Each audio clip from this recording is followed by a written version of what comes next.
कौन जानता था कि कुरुक्षेत्र के भूमिखंड पर भारतवर्ष के सर्वाधिक शक्तिशाली राजपरिवार के विनाश की गाथा लिखी जा रही थी। कौरवों की 11 औक्षहिणी और पांडवों की 7 औक्षहिणी सेनाओं ने आमने सामने पड़ाव डाल दिए थे। कौरव सेना की कमान जहां उसके सबसे वयोवृद्ध योद्धा पितामह भीष्म के हाथ में थी, वहीं कृष्ण के परामर्श पर धृष्टद्युम्न को पांडवों का सेनापति नियुक्त किया गया था। मैं भीष्म को सर्वश्रेष्ठ योद्धा के अतिरिक्त एक सुलझा हुआ व्यक्ति भी मानता था। हालांकि जब दुर्योधन ने उनसे सेनापति बनने का आग्रह किया तो उसके उत्तर में भीष्म ने ऐसी बात कह दी जिसे सुनकर सब विचलित हो गए। वे बोले, वैसे तो मैंने अपने प्रिय पांडु के पुत्रों से युद्ध करने का सदा ही विरोध किया है, किंतु अब जब इस हठी और अभिमानी दुर्योधन के कारण यह युद्ध हमारे ऊपर थोप दिया गया है तो मैं इसका नेतृत्व करने के लिए तैयार हूँ, परंतु इसके लिए मेरी एक शर्त है। मैं युद्ध में तभी भाग लूंगा यदि यह सूतपुत्र कर्ण रणभूमि से बाहर रहेगा। गंगापुत्र भीष्म भीषण प्रतिज्ञा लेने और उन्हें निष्ठापूर्वक निभाने के लिए विख्यात थे, परंतु ऐसे समय में जबकि यह युद्ध समूचे कुरुवंश के अस्तित्व का प्रश्न बन गया था, पितामह की यह शर्त मुझे सर्वथा अनुचित जान पड़ी। मैं स्वयं दुर्योधन के कपट और दुष्कर्मों का विरोधी था, किंतु मैंने कभी मुखर होकर उसका विरोध नहीं किया। तथापि इस अवसर पर मुझसे चुप नहीं रहा गया। मैंने भीष्म से कहा, पितामह, आप इस परिवार में सबसे अनुभवी एवं पूजनीय है, इसलिए मैं आपकी प्रत्येक बात का हृदय से सम्मान करता हूँ, किंतु आपकी यह शर्त मुझे उचित नहीं लगती। आपका कर्ण से किसी भी बात पर अथवा कितने भी विषयों पर वैचारिक मतभेद हो सकता है, किंतु अभी हम युद्ध भूमि में खड़े हैं और इस समय हमें संगठित होकर लड़ने की आवश्यकता है।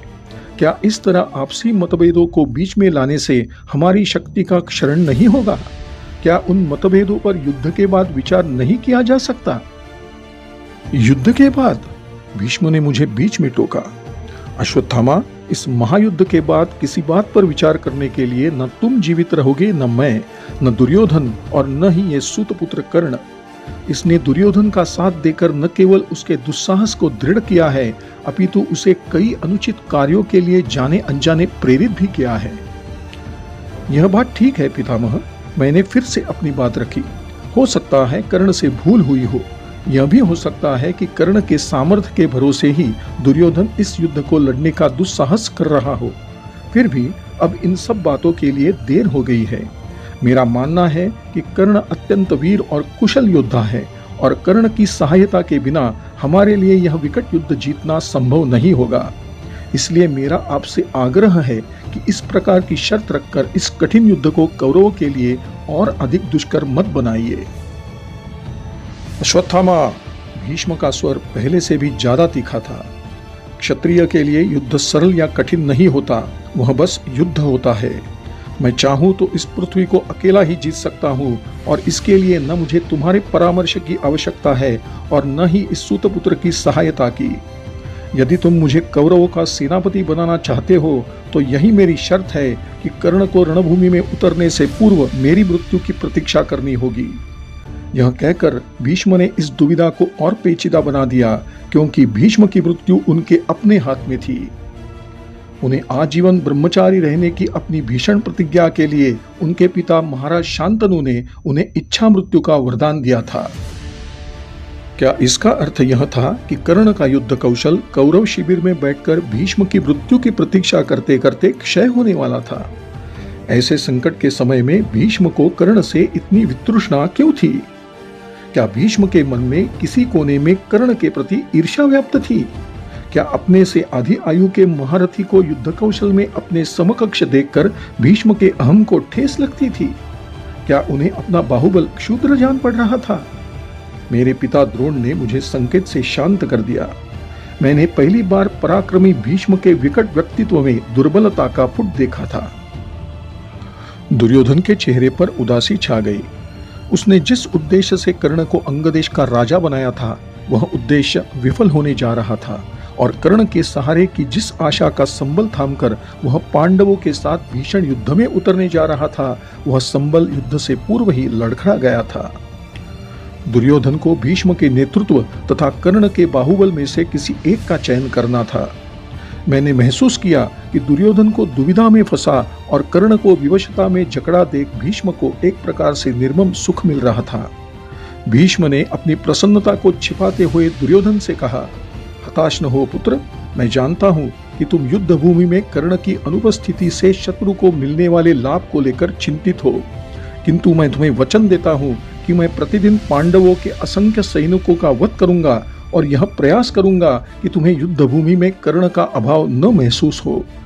यद्यपि पांडव मुझे अति प्रिय है, मैं तुम्हें यह वचन भी देता हूं कि रणभूमि में किसी प्रकार का भेदभाव नहीं करूंगा तथा शिखंडी के अतिरिक्त मेरे सामने जो भी आएगा मैं उसे यमलोक पहुंचा दूंगा। शिखंडी, मैंने यह नाम पहली बार सुना था, परंतु मुझे छोड़कर वहां उपस्थित किसी भी व्यक्ति के चेहरे पर आश्चर्य का भाव नहीं आया। इसका अर्थ था कि वहां केवल मुझे ही शिखंडी के विषय में पता नहीं था। आखिर यह शिखंडी कौन था जिससे धरती के सर्वश्रेष्ठ योद्धा भीष्म ने युद्ध करने से पहले ही हार मान ली थी? शिखंडी ने मेरा कौतूहल जगा दिया। युद्ध शिविर में मेरे रहने की व्यवस्था अपने पिता द्रोण के साथ की गई थी।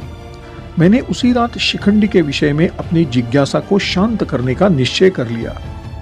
पिताजी, मैंने पूछा, क्या आपने पितामह भीष्म को यह कहते सुना था कि वह शिखंडी के अतिरिक्त किसी शत्रु को जीवित नहीं छोड़ेंगे? हाँ पुत्र, मैंने सुना था, द्रोण ने कहा। लेकिन यह शिखंडी कौन है? भीष्म के साथ उसका ऐसा क्या संबंध है कि भीष्म युद्ध से पहले ही शिखंडी के सामने समर्पण करने का निश्चय किए बैठे हैं? यह बहुत लंबी और पुरानी कथा है अश्वत्थ, पिताजी ने एक दीर्घ निश्वास के साथ कहा। मैं तुम्हें संक्षेप में बता देता हूं। भीष्म का शिखंडी के साथ पूर्व जन्म का संबंध है। उस समय काशी के राजा की 3 कन्याएं थी, अंबा, अंबिका और अंबालिका। काशी नरेश ने उन तीनों का एक साथ विवाह करने का निर्णय लिया और एक स्वयंवर रचा जिसमें तत्कालीन सभी पड़ोसी राजाओं को आमंत्रित किया गया ताकि तीनों राजकुमारियां अपनी अपनी पसंद से अपना वर चुन सके।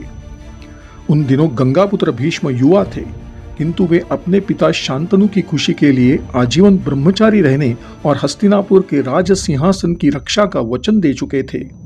हालांकि शांतनु और सत्यवती का पुत्र विचित्रवीर्य विवाह योग्य था, परंतु काशी नरेश ने उस स्वयंवर में किन्हीं कारणों से हस्तिनापुर के युवराज को आमंत्रित नहीं किया। इस अपमान से रुष्ट होकर भीष्म अकेले ही स्वयंवर में पहुंच गए। उन्होंने काशी नरेश और समस्त राजागण के समक्ष न केवल हस्तिनापुर के अपमान का विरोध किया, अपितु सबके सामने से बलपूर्वक तीनों राजकुमारियों को अपने रथ में बैठाकर हस्तिनापुर ले आए ताकि विचित्रवीर्य से उनका विवाह किया जा सके। काशी नरेश की 3 पुत्रियों में से अंबिका और अंबालिका ने भयभीत होकर भीष्म के दबाव में विचित्रवीर्य से विवाह कर लिया, किंतु तीसरी बहन अंबा पहले ही शाल्वराज से प्रेम करती थी और मन में उसे अपना पति मान चुकी थी। इस कारण उसने विचित्रवीर्य के साथ विवाह करने से मना कर दिया। जब भीष्म को इस बात का पता लगा तो उन्हें अपने किए पर दुख हुआ और उन्होंने अंबा को तत्काल आदरपूर्वक शाल्वराज के पास भेज दिया। अंबा जब शाल्वराज के पास गई तो उसने कहा कि चूंकि भीष्म उसे बलपूर्वक अपने साथ ले गए थे, इसलिए अब अंबा पर उसका कोई अधिकार नहीं है और अंबा को भीष्म के ही पास जाना चाहिए। अंबा ने शाल्वराज को समझाने का बहुत प्रयास किया, किंतु शाल्वराज ने उसकी एक न सुनी। विवश होकर दुखी मन से अंबा दोबारा भीष्म के पास आई और उसने भीष्म को सारी बात बताई तथा अपनी दुर्दशा के लिए भीष्म को दोषी ठहराया। अंबा ने यह भी कहा कि उसकी मर्यादा और प्रतिष्ठा की रक्षा करना भीष्म का दायित्व है। अंबा ने भीष्म के सामने विवाह का प्रस्ताव रख दिया, परंतु भीष्म ब्रह्मचर्य व्रत की प्रतिज्ञा से बंधे हुए थे, इसलिए उन्होंने भी अंबा को अपनाने से मना कर दिया। इस प्रकार भीष्म द्वारा आवेश में हुई भूल के कारण अंबा बार बार अपमानित हुई और उसका जीवन नष्ट हो गया। किंतु पिताजी, मैंने द्रोण को बीच में टोकते हुए कहा, अंबा की यह बात ठीक थी कि भीष्म के उन्माद और आवेश के चलते ही अंबा का जीवन नष्ट हुआ। मेरे विचार से उस समय भीष्म का नैतिक दायित्व यह था कि वे अपनी प्रतिज्ञा की आहुति देकर निरपराध अंबा की लज्जा पर लगे कलंक को मिटा सकते थे एवं शाल्वराज द्वारा त्याग दिए जाने के बाद अंबा से विवाह कर सकते थे। पुत्र, तुम ठीक कहते हो, द्रोण ने कहा। भीष्म का नैतिक कर्तव्य यही था और ईश्वर ने उन्हें अपने कर्म के परिष्कार का अवसर भी दिया था। दुर्भाग्य से भीष्म को अपनी प्रतिज्ञा अम्बा के अपमान से अधिक प्रिय थी, इसलिए उन्होंने न केवल अपनी भूल स्वीकार करने से मना कर दिया, अपितु अम्बा को न अपनाकर उसका जीवन नष्ट करने का घोर पाप भी किया। शाल्व द्वारा त्याग दिए जाने से अम्बा बहुत दुखी थी, किंतु भीष्म के हाथों मिली लज्जा और अपमान के शूल ने अम्बा के हृदय को छलनी कर दिया था। उसने शाल्व को तो भुला दिया, किंतु वह भीष्म को उनके अपराध के लिए क्षमा नहीं कर सकी। उसने भीष्म से प्रतिशोध लेने का दृढ़ निश्चय कर लिया। अम्बा को किसी ऐसे महारथी की तलाश थी जो उस अबला के लिए विश्व विजेता भीष्म से टक्कर ले पाता।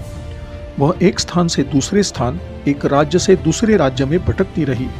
जो भी उसकी व्यथा को सुनता विचलित हो जाता और अम्बा की सहायता के लिए उसकी बाहें फड़कने लगती। किंतु भीष्म को परास्त करने का विचार मन में आते ही भीतर का सामर्थ्य ऐसे तिरोहित हो जाता, मानो जल से भरे बर्तन में अचानक छेद हो जाने से उसमें से पानी निकल जाता है। अंत में अम्बा अपने नाना होत्रवाहन के सुझाव पर भीष्म के गुरु तथा ऋषि जमदग्नि के पुत्र परशुराम के पास सहायता मांगने गई। परशुराम ब्राह्मण थे, किंतु अत्यंत क्रोधी थे और क्षत्रियों से युद्ध करने को सदा आतुर रहते थे। उन्होंने अम्बा की व्यथा सुनी तो वे तत्काल उसकी मदद के लिए तैयार हो गए। उन्होंने पहले भीष्म से आग्रह किया कि वे अम्बा को स्वीकार कर ले, परंतु भीष्म के मना करने पर परशुराम क्रोधित हो गए और फिर बात ऐसी बिगड़ी कि युद्ध तक पहुंच गई। परशुराम और भीष्म के बीच युद्ध हुआ? मैंने आश्चर्य से पूछा। हाँ, पिताजी बोले, उन दोनों महारथियों के बीच घमासान युद्ध हुआ, जिसे देवताओं समेत पूरे संसार ने देखा।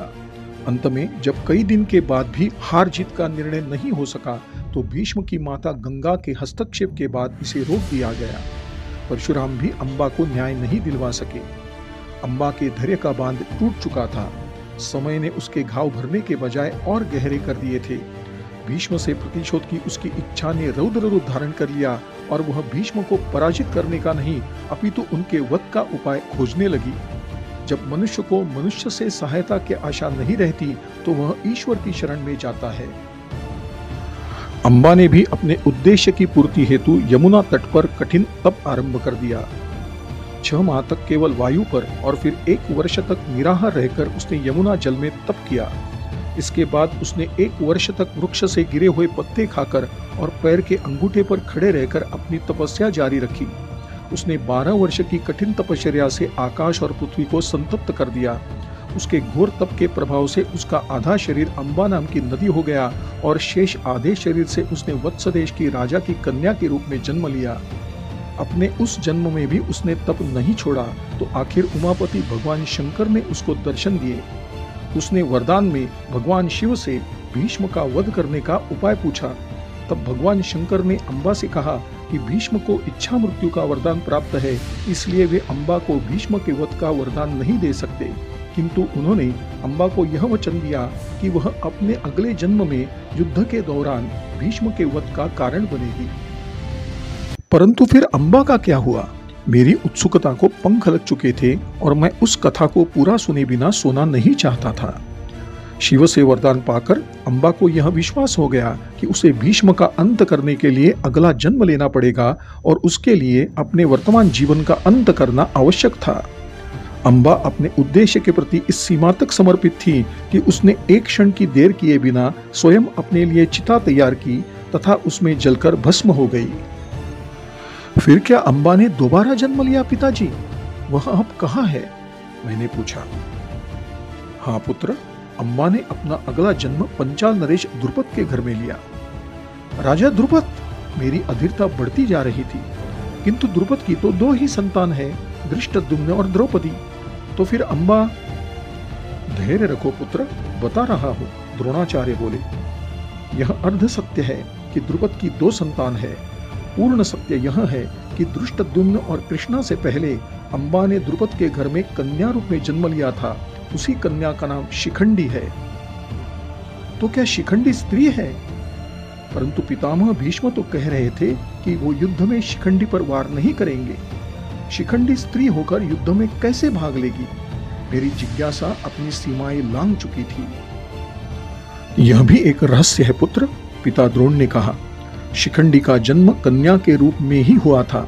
किंतु द्रुपद के अंदर पुत्र प्राप्ति की इच्छा इतनी प्रबल थी कि उसने लोगों के बीच यह प्रचार किया कि शिखंडी कन्या नहीं पुत्र है। इसके अतिरिक्त अपने झूठ को सत्य सिद्ध करने के लिए द्रुपद ने शिखंडी को आरंभ से ही पुत्र के संस्कार दिए और पुत्र की ही भांति उसका पालन पोषण किया। इसका परिणाम अत्यंत भयंकर हुआ। कुछ समय बाद शिखंडी विवाह योग्य हो गई, किंतु द्रुपद के अपने प्रचार के कारण लोग शिखंडी को युवक ही समझते थे। इस बीच दशार्णराज हिरण्यवर्मा ने शिखंडी, जिसे वह युवक समझता था, के साथ अपनी कन्या के विवाह का प्रस्ताव भेजा।